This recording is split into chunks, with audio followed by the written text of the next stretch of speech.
As doenças nos ossos afetam muitas pessoas, principalmente os idosos. Afinal, com o passar do tempo, é natural um desgaste maior do corpo.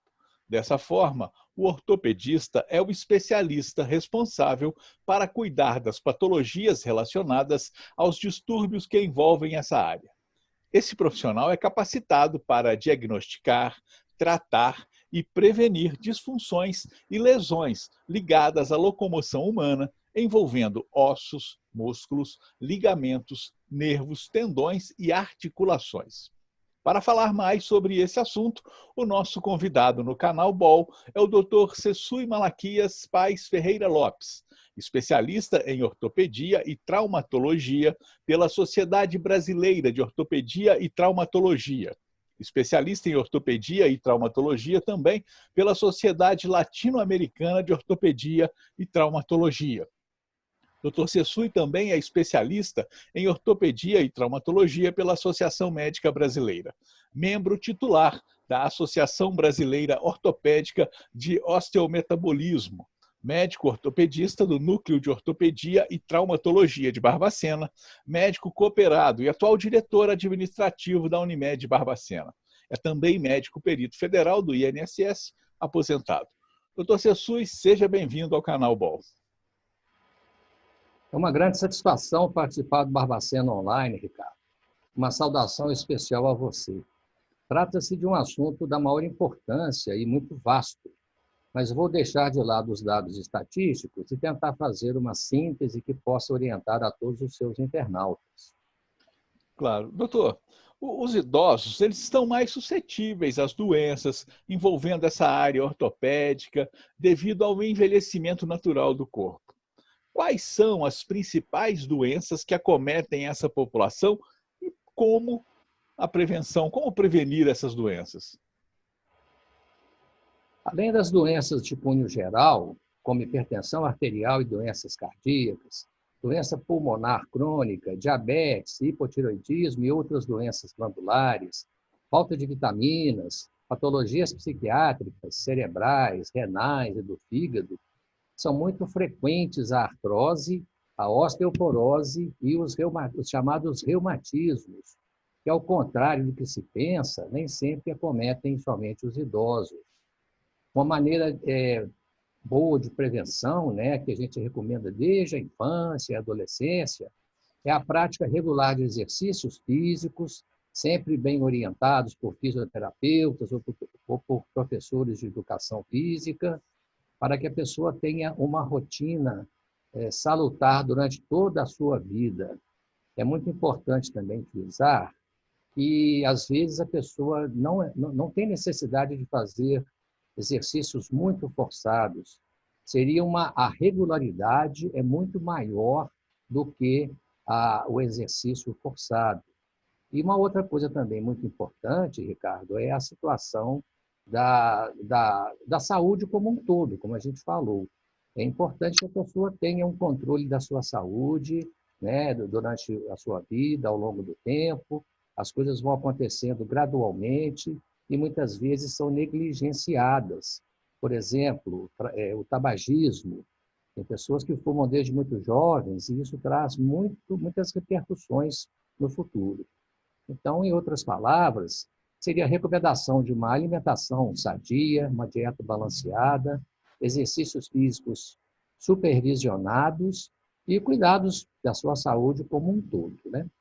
Claro. Agora, doutor Sessui, quais são os principais acidentes que acometem os idosos relacionados a alguma disfunção no sistema locomotor?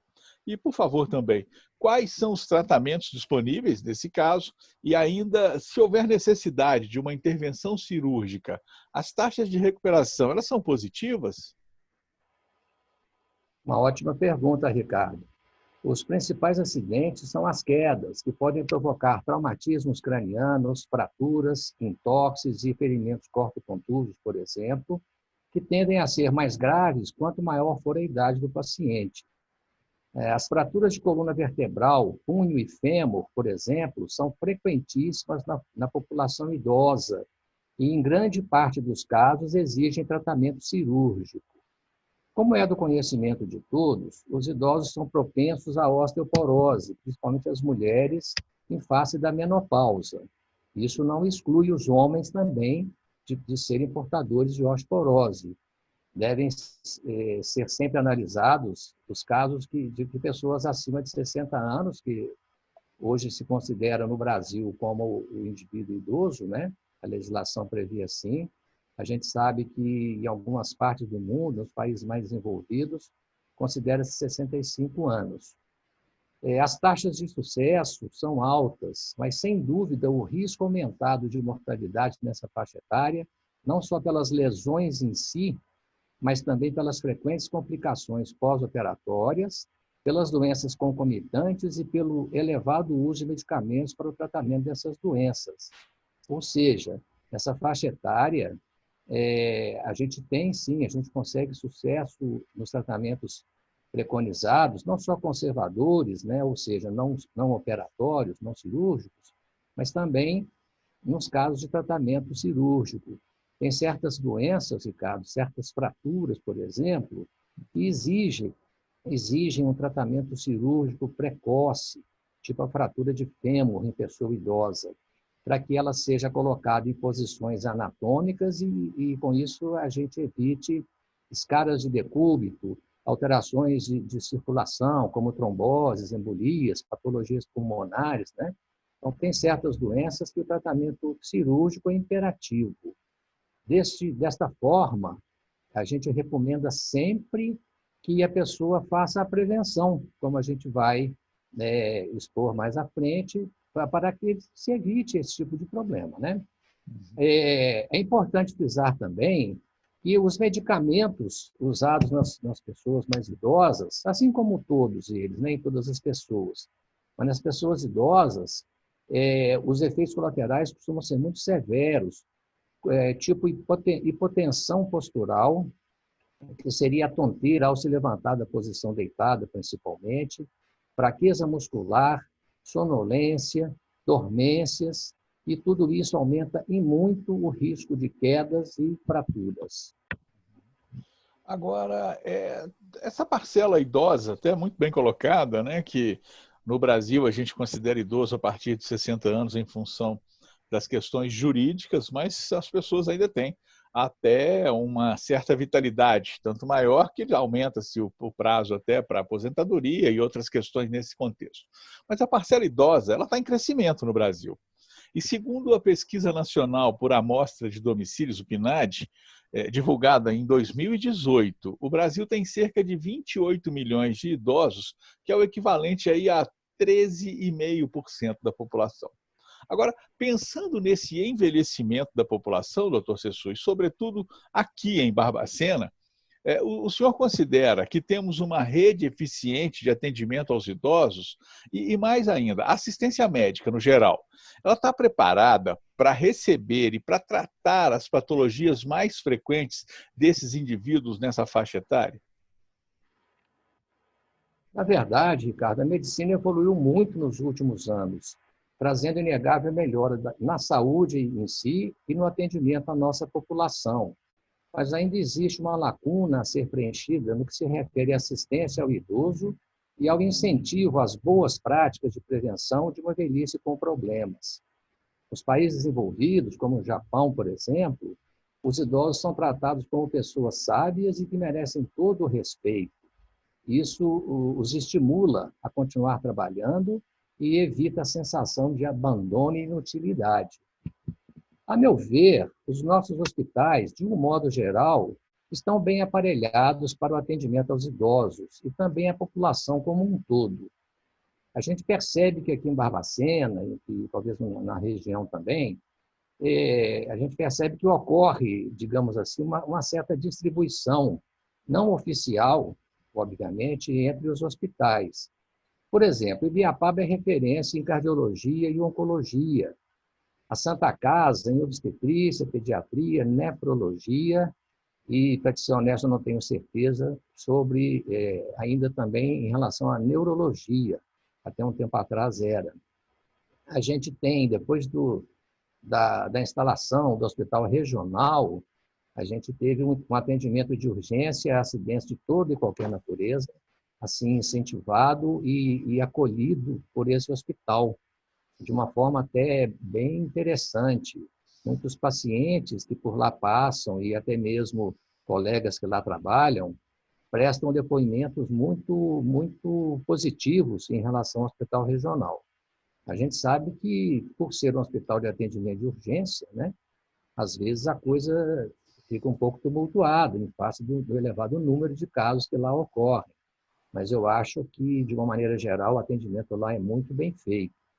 E nessa situação de pandemia que a gente vive hoje, a policlínica parece que ficou com uma responsabilidade maior para o atendimento aos portadores da Covid-19 para o SUS. Ainda a gente sabe também que existem as unidades básicas de saúde que prestam atendimento dentro das suas possibilidades, né? Então, de uma maneira geral, Ricardo, eu acredito que a gente tem, assim, um bom corpo médico, né? Uma qualidade especial de atendimento de enfermagem e de outras áreas ligadas à saúde. Acredito que a gente tem, assim, bom atendimento para os idosos nessa condição. Até é interessante comentar de forma até rápida, mas que é uma coisa que é novidade para Barbacena, a Unimed Pleno, né, esse plano de saúde criado pela Unimed aqui de Barbacena, que eu achei de uma felicidade assim enorme, muito interessante como é feito esse procedimento e encaixa perfeitamente na ideia desse perfil do usuário, né, dessa faixa etária, principalmente, que precisa de um cuidado bem mais específico e muito mais próximo, que é o que o Unimed Pleno faz. Ele dá essa ideia de proximidade, não só do médico, mas principalmente do atendimento de forma rápida e que dá um alento, né? Porque às vezes você precisa de um médico e até para conseguir saber qual o especialista, onde vai, como fazer, acaba demorando um pouco de tempo. As informações, apesar de serem muito rápidas hoje, tudo muito veloz pela internet e tudo, mas ainda assim há um pouco de dificuldade, dependendo da idade da pessoa e das pessoas que podem estar no entorno ali para poder ajudar. Essa ideia do Unimed Pleno realmente foi fantástica, né? Mas queria... Sim? Desculpe, Ronaldo, pode falar. Não, fica à vontade, por favor. É verdade, o conceito do Unimed Pleno, né, do plano Unimed Pleno, é justamente a atenção integral à saúde. E lá a gente tem dois colegas médicos, especialistas em medicina da saúde e da comunidade, né, que farão esse atendimento, já estão fazendo, inclusive, e que eles terão uma carteira de pacientes que serão controlados por ele. Então, todos os pacientes serão ativamente controlados, né, com retornos programados, exames, quando necessários, serão feitos até por iniciativa da Unimed, com o objetivo justamente de se evitar complicações no futuro. Então, isso não só para os pacientes já portadores de algumas patologias, mas também pacientes que podem apresentá-las futuramente, inclusive as fraturas e os problemas muito sérios que ocorrem na idade mais avançada, né? É claro. É isso aí. Agora, fazendo uma correlação com o cenário atual de pandemia, foi divulgado que, em alguns casos, o coronavírus pode desenvolver dores musculares e até calafrios. Segundo a Organização Mundial de Saúde, Dr. Sessui, o calafrio esteve presente em 11% dos casos, já a dor muscular em 14% dos casos. Quais são, na sua forma de entender, as indicações para o cuidado com as pessoas idosas nesse contexto aí da Covid-19?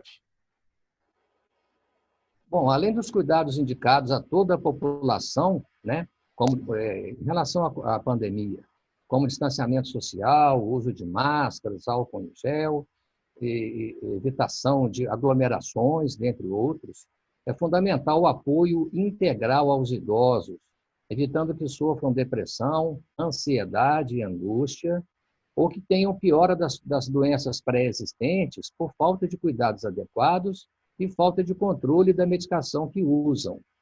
Os idosos normalmente já não saem tanto de casa E com a pandemia, isso se intensificou, privando-os do convívio com familiares e amigos.